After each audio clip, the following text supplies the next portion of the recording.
Bonjour à tous, je vous invite à vous abonner à cette chaîne, à aimer, à partager, à commenter ces vidéos, c'est très important, c'est une manière de nous soutenir. Merci à vous tous.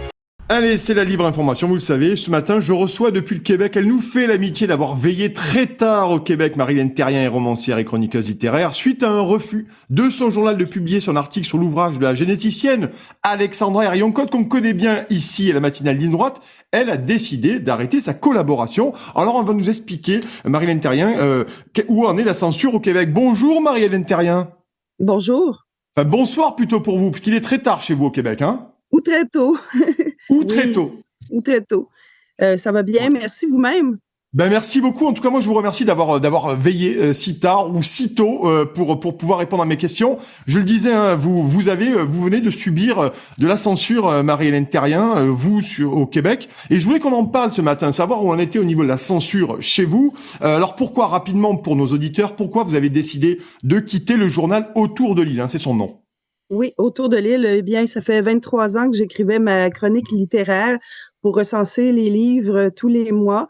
Donc, je parlais de différents styles littéraires, romans, essais, poésie, depuis 23 ans. Et on m'a toujours donné carte blanche. On ne m'a jamais demandé de retirer un livre.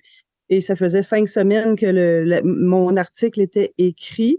Et 3 jours, avant la parution, même, ils avaient décidé déjà d'aller sous presse. Ils m'ont averti que ma chronique était retirée. Ils avaient beaucoup de temps, mais ils ne m'ont pas mentionné avant que ça s'en aille sous presse que le livre d'Alexandra Herrion-Cotte allait être retiré de ma chronique. Donc, la moitié qui partait en fumée. Et je leur ai demandé pourquoi, parce que le livre est publié dans une maison d'édition de renom, Albin Michel, et j'imagine qu'ils cautionnent le fait de publier cet ouvrage et que c'est en vente partout dans les librairies, les grandes comme petites au Québec, et qu'il y a déjà de bonnes ventes par rapport à ce livre. Alors moi, je me suis senti l'obligation morale de quitter, de mettre fin à ma collaboration avec le journal Autour de l'île, parce que je trouvais que en 2023, censurer un livre, c'était inacceptable. Oui, en plus, vous voyez, parce que c'est le livre d'Alexandra Herrion-Cotte qui a très très bien marché en France, hein, qui a absolument occupé les premières places des ventes, qui a déplacé des milliers de gens en dédicace. Fallait voir les longues queues d'attente pour que Alexandra Herrion-Cotte signe. Finalement, c'est le livre d'Alexandra Herrion-Cotte qui a posé problème au journal pour vous, Marie-Hélène Therrien. Oui, c'est le rédacteur en chef m'a dit que le livre allait à l'encontre de la politique d'information du journal, bien que le livre soit publié comme tous les livres dont je parle chez un éditeur respecté. Ensuite, on m'a dit que le contenu pouvait alimenter les complotistes.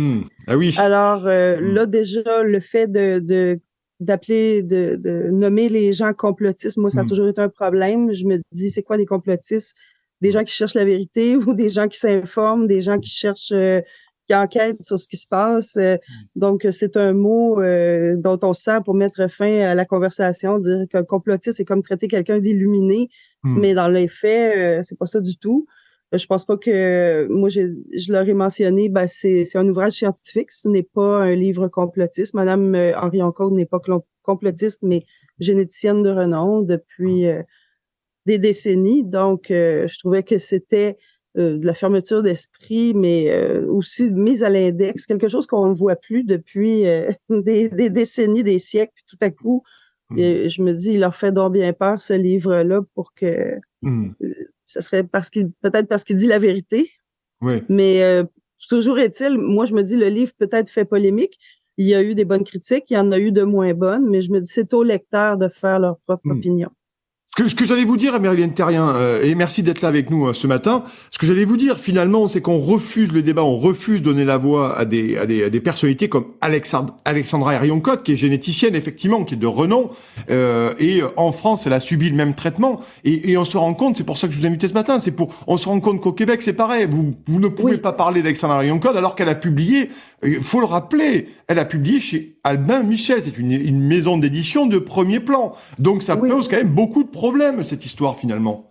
Ben certainement, ça nous fait nous interroger en tant que société Parce que si Madame Henrion-Côte, qui est généticienne et qui connaît le sujet, n'a pas le droit de parler, qui va avoir le droit, qui va pouvoir en parler? C'est tout de même notre santé, les citoyens autant du Québec que de la France, dont il est question. Puis, je pense qu'elle connaît très bien les ARN. Elle a découvert les ARN mitomyres, l'implication des ARN dans les maladies chez l'enfant. C'est une personne qui connaît le sujet. Elle dit donc ce que son expérience lui confirme. Oui. Alors, voilà pour cet épisode de censure, mais qui est très inquiétant à mon avis. Eh ben, c'est pour ça Et on va en parler. Allez-y, finissez, Marie-Hélène Therrien, je vous en prie. Ben, ça en dit long sur notre époque, qui de plus en plus nos libertés d'expression, notre liberté de conscience, notre libre arbitre, notre réflexion semble mise. Vous n'avez plus le droit de réfléchir, vous allez penser comme ça, puis c'est terrible. Et c'est pour ça, on va essayer d'élargir le sujet. C'est-à-dire qu'au Québec, quelle est la situation aussi là? Ça a été le cas pour votre article, votre chronique sur le livre d'Alexandra Henrion-Côte. Mais est-ce que c'est le cas, notamment sur le Covid et d'autres sujets, au Québec, vous sentez, à un moment donné, une façon d'être de plus, la censure, ça bat de plus en plus fort chez vous, Marie-Hélène Therrien? Oui, on avait à la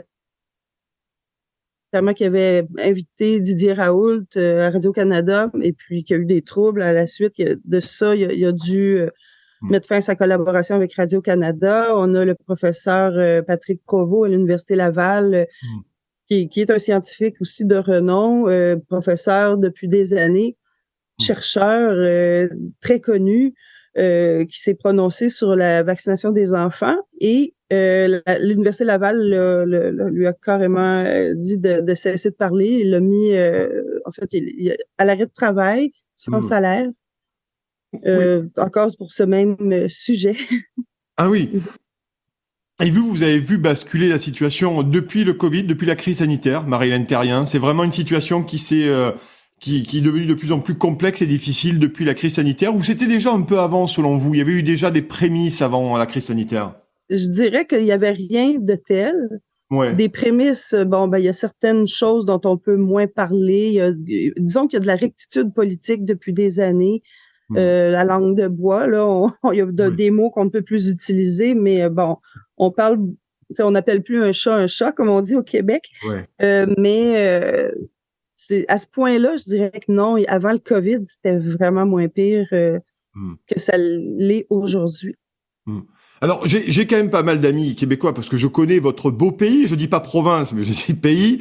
Mais j'ai pas mal de gens qui me disent chez vous, finalement, au Québec, la notion de débat n'est pas très développée. Les Québécois ne débattent pas trop. Et d'ailleurs, c'est le cas dans les médias. On a très peu d'émissions de débat, ou du moins avec des gens qui sont pas du tout d'accord. Est-ce que déjà vous partagez cette analyse? Et deuxième question, est-ce que cette question du Covid, de la crise sanitaire et de la censure dont vous avez été victime, Marie-Hélène Therrien, est-ce que ça a rendu plus vivace le débat, selon vous? Je pense pas que le débat soit plus vivace. Nous, au Québec, on a moins d'émissions, justement, où tous les points de vue sont acceptés. Il y a une grande homogénéité. C'est toujours le même point de vue, en général, qui va être adopté. On se moque dans les journaux, beaucoup dans les journaux, on se moquait des gens qui pensaient différemment. On les appelait les covidios, les conspirationnistes, les complotistes et même les édentés. Il y a ceux qui partaient en voyage, même si ce n'était pas interdit, qui se faisaient traiter de touristataires. En tout cas, tous les sobriquets, ils passaient, là. Mais en fait, c'est l'insulte pour ceux qui ne pensent pas pareil. C'est carrément l'insulte, donc ce n'est pas un débat, je dirais, intelligent et oui, mais ça pose aussi... On peut exprimer de façon intelligente son point de vue, sa réflexion. Oui, mais ça pose un véritable problème, vous l'avez dit, mais ça pose un véritable problème démocratique, c'est-à-dire que toutes les voix discordantes, tout ce qui peut aller à l'encontre de la doxa, finalement, n'est plus accepté, et même, je vais le dire, quand vous dites covidio, quand vous dites édenté, c'est que les gens qui pensent autrement, se posent des questions, vous l'avez dit, sont finalement discriminés dans leur qualité de citoyens québécois. Oui, de la discrimination, ben, nous en avons eu, là, comme en France, les passeports vaccinaux, c'était, tant qu'à moi, une forme de discrimination, mais aussi, il y avait beaucoup d'articles. Nous avons perdu Madame Denise Bombardier. Oui, Bon, effectivement. elle-même écrivait des choses il faut pas les inviter à Noël, il faut leur faire la guerre.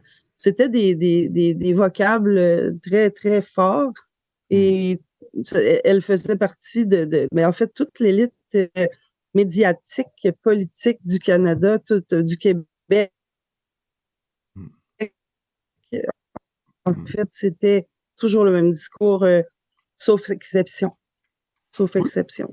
oui, c'est intéressant. Finalement, quand on vous écoute, Marie-Hélène Therrien, on se rend compte qu'aussi, chez vous, vous avez eu des chroniqueurs, des éditorialistes, j'imagine aussi des médecins, qui ont été très durs envers les Québécois qui se posaient des questions manifestes pour le Covid, quoi, sur le Covid, pardon. Oui, oui, en effet, il y a eu ça aussi. Et puis, on voulait ne plus soigner les personnes qui refusaient de se faire vacciner, même si les vaccins étaient en phase de test, même Mm. si, Mm. comme on le voit dans le livre de Madame Henrion Caude, il y a peut-être des raisons de s'inquiéter ou Mm. de simplement être prudent, je dirais. Ouais, ouais, ouais. La simple prudence Mm. à ce Et, niveau-là. ouais. Et au niveau des médias, parce que j'ai envie de poser la question des médias, nous ici, nous avons eu pas mal de médias indépendants, comme d'ailleurs Ligne Droite ici, ou d'autres médias, qui ont essayé de traiter ces sujets, essayé d'inviter des gens. On a été aussi largement montré du doigt. Est-ce qu'il y a Oui. des médias encore au Québec, Marie-Hélène Therrien, qui ont résisté, qui ont essayé de faire leur boulot sereinement, en pesant le pour et le contre, et surtout en donnant la voix aux personnalités que vous avez citées, parce que vous aussi, vous avez vos Christian Perron, vous aussi, vous avez vos Alexandra Rayon-Code. Est-ce que ça, il y a Oui. des médias qui ont essayé de tenir la barre, finalement? Oui, nous avons Radio X qui a Ouais. essayé. Mm. Ils ont eu beaucoup en fait, on leur a même menacé de leur enlever leur publicité. On leur a mené la vie dure. Et puis on a Libre Média qui est un peu plus récent, dont le rédacteur en chef est Jérôme Blanchet-Gravel. Je Oui. dirais ces deux médias-là au Québec, entre autres, tiennent un peu le phare là, pour la démocratie. Mm. Ils Et, ont ouais. représenté peut-être au gouvernement, il n'y avait pas d'opposition, alors c'était peut-être l'opposition qui posait les questions, là, ces deux médias. Ouais, et ils ont, parce que, est-ce que les gens, vous vous êtes rendu compte que tout à l'heure on parlait de la vitalité du débat démocratique. Certes, vous avez dit qu'elle était assez légère, bien entendu, assez discrète, pardon, mais on imagine peut-être que sur ces médias-là, comme le très bon Libre Média de l'ami Jérôme Blanchet-Gravel ou Radio X notamment, on imagine qu'il y a des Québécois aussi qui se sont réveillés, c'est le terme, réveillés, et qui ont peut-être aussi Oui, aidé, notamment en s'abonnant à ces médias, en faisant des dons, en essayant de préserver et de faire vivre la vitalité de ces médias dits indépendants aussi. oui, oui, en effet, il y a beaucoup de monde qui sont d'accord avec cette ligne de pensée, mais on n'a pas beaucoup de voix pour s'exprimer. Tu sais, Ouais. on devient marginaux, mais en fait, on est plusieurs. Je veux dire, la grande majorité des gens que je connais partagent mon opinion. Mm. Alors, ces gens-là existent, mais doivent s'abonner à ces médias comme de fait. Mm. Oui, parce que vous êtes journaliste depuis très longtemps et vous avez vu 23 ans. aussi. Ouais, 23 ans, donc vous n'êtes pas une jeune journaliste, vous êtes une journaliste chevronnée. Et aujourd'hui, c'est bien d'avoir votre avis là-dessus parce que vous vous rendez compte et ça permet aussi aux auditeurs de se rendre compte de ce qui se passe au Québec. C'est-à-dire qu'il y a une censure qui s'abat de plus en plus forte. Et vous-même, vous devez quitter la collaboration, arrêter la collaboration avec un média avec lequel vous travaillez depuis très longtemps aussi. Donc on en est là, on en arrive à des extrémités qui sont quand même assez inquiétantes, j'ai envie de vous dire. Moi, je trouve que c'est inquiétant parce Ouais. que dans la mesure où j'ai jamais vécu quelque chose du genre, Mm. je faisais de la radio auparavant aussi, donc qui s'ajoute à mes 23 ans au journal. Ouais. J'ai fait 3 ans de radio et je parlais des livres aussi, donc on va dire un quart de siècle là, où je pouvais Ouais. parler sans problème de tout sujet. Puis pourtant, j'ai eu des ouvrages politiques aussi à travers les livres dont je parlais, puis c'est jamais arrivé. Oui, je trouve il y a de quoi s'inquiéter de ce discours unique parce que on a le droit de réfléchir, puis la beauté de la société, de la vie en société, c'est de discuter, d'échanger. Puis un livre, qu'est-ce qu'il y a de mieux comme pensée structurée, comme réflexion. Écrire, c'est aller vers les autres. C'est dans un monde civilisé, c'est s'exprimer de façon adéquate. Et il y a bien quelque chose qui est important, c'est les livres. Donc, je pensais pas qu'un livre à notre époque pouvait faire peur au point qu'on censure que ça fasse l'objet d'une réunion d'un conseil d'administration du journal, même, je dirais.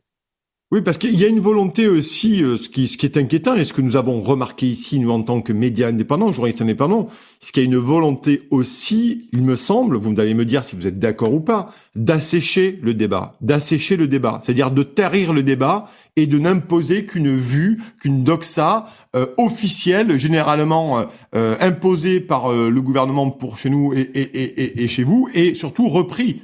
Parce que c'est ça dont il faut parler. Repris par les médias de masse, repris par les médias dominants, qui ne laissent plus la parole et qui eux-mêmes stigmatisent les gens qui auraient une parole absolument différente et qu'ils n'invitent même pas sur leur plateau télé ou leur plateau radio.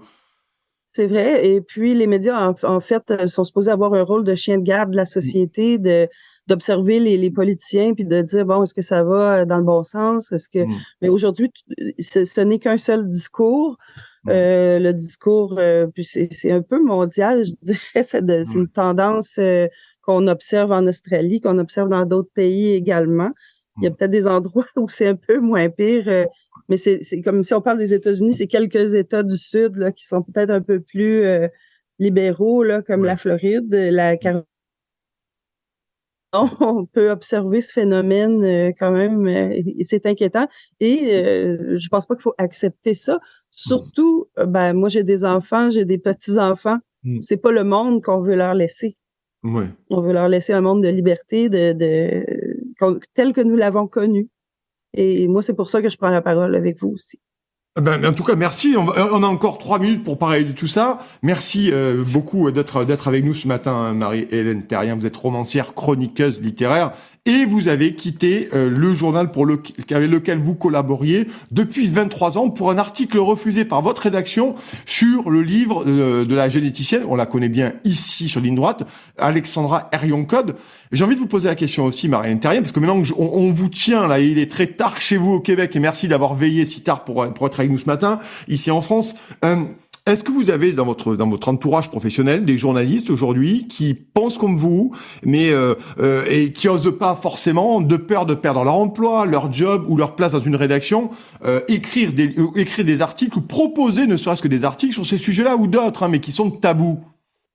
Ben, je pense que oui, il y en a qui ont peur des représailles, il y en a qui vont se taire parce que justement, ils veulent éviter que ça dégénère, que ça nuise à leur relation de travail. Donc, ils vont avoir des choses à dire, mais qui oseront pas. Ça, c'est certain qu'il y en a. C'est certain. On le sait pas toujours, là. Ils vont pas toujours s'en vanter. Mais parce qu'il y a une omerta, on va dire, sur le sujet. Et c'est ce qui est problématique. Ceux qui parlent, généralement, deviennent tout de suite stigmatisés, comme j'ai parlé du professeur Patrick Provost. Mon Dieu, la moindre chose qu'il dit, là, c'est 5 autres semaines de suspension et ça finit plus. Donc, ça, c'est mon exemple. Mais à la radio aussi, il y en a eu il y avait un collaborateur, un médecin qui parlait à la radio avec Jeff Fillion à l'époque, au début de la COVID, et puis son ordre professionnel lui a tout simplement dit de se taire, sinon il allait être, je sais pas, une sanction, il allait recevoir une sanction. Donc, c'est évident qu'il y a des choses qui se passent dans les coulisses pour empêcher les gens de s'exprimer. Qu'est-ce qu'on veut? Derrière les coulisses, on le sait pas trop. En tout cas, nous, on vous invite pour ça. Il nous reste quelques secondes. Je voulais vous poser la question. Est-ce qu'aujourd'hui, la confiance dans les médias de la part des Québécois, elle baisse comme en France? Est-ce que les Québécois ont-ils majoritairement confiance dans leurs médias, Marie-Hélène Therrien? Il y a une très grande baisse de confiance et elle se traduit par une diminution, mon Dieu, des abonnements dans les journaux, une diminution faramineuse. On a le grand journal La Presse qui maintenant est subventionné par le gouvernement parce que les ventes ne suffisent plus. Les abonnements ne sont plus au rendez-vous. Il y a une très grande baisse des abonnements et beaucoup de médias écrits sont sur le respirateur parce que les gens ont moins confiance, en effet. Bon, mais merci beaucoup, Marie-Hélène Therrien. Vous êtes romancière chroniqueuse depuis très longtemps. Vous étiez en duplex du Québec. On vous remercie pour cet entretien. On vous souhaite une excellente nuit, une bonne nuit, Marie-Hélène Therrien. Et à très bientôt sur notre antenne. Merci beaucoup. Bonne soirée à vous. À très bientôt. Au revoir. Au revoir.